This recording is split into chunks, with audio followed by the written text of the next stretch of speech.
It's a warm, sunny day here late in February in Kentucky. I got up to 71 today, I think. I was not expecting that. But I worked on the car some. So I put my skinnies on the front just to see what the difference was. Because his are them Hoosier 24 by 5, 15. And they only measured 23 and like 3/8. My tires measure right at 25 and a half, a little bit less, probably 25 and 3/8. So 2-inch bigger tire on there. The the headers were right on the ground with those 24s. It's got good distance now off the ground, but I think a 26 or 27 would be best, because those are bias ply. 26 or 27 bias ply in the front. If he decides to go to 28 tires in the back down the road, definitely 27 is going to be better in the front, because I think it's setting just perfect there to transfer the weight when it launches. But yeah, I put those on, and where I was messing with them springs, I had to unhook the rather than taking the rotor off and setting it to the side, I unhooked the line like an idiot. But because there's a place just to set his rotor up on the frame where he's got the fender wells cut out, so it'd been easier just to take the brake caliper off rather than unhook the line. But I unhooked the line, I had to bleed brakes, so I bled those brakes. I'm bleeding these now. I'm just doing a gravity bleed. I was having my proportioning valve was leaking a little bit, so I addressed that a little bit.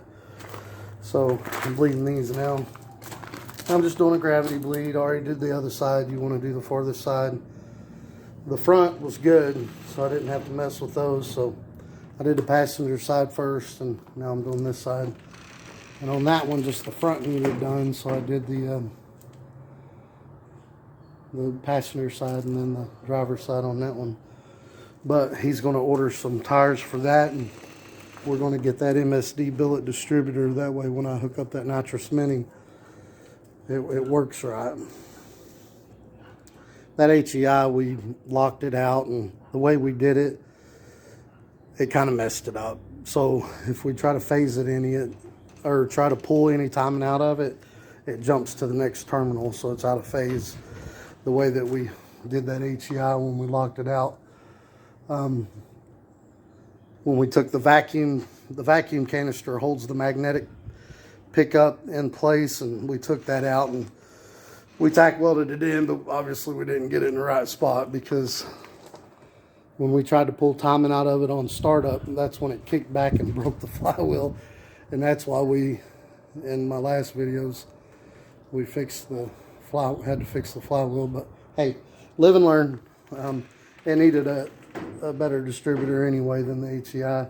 Even though it had the flamethrower module and the flamethrower coil on it, we're going to get the MSD Pro Billet distributor with the Blaster 2 and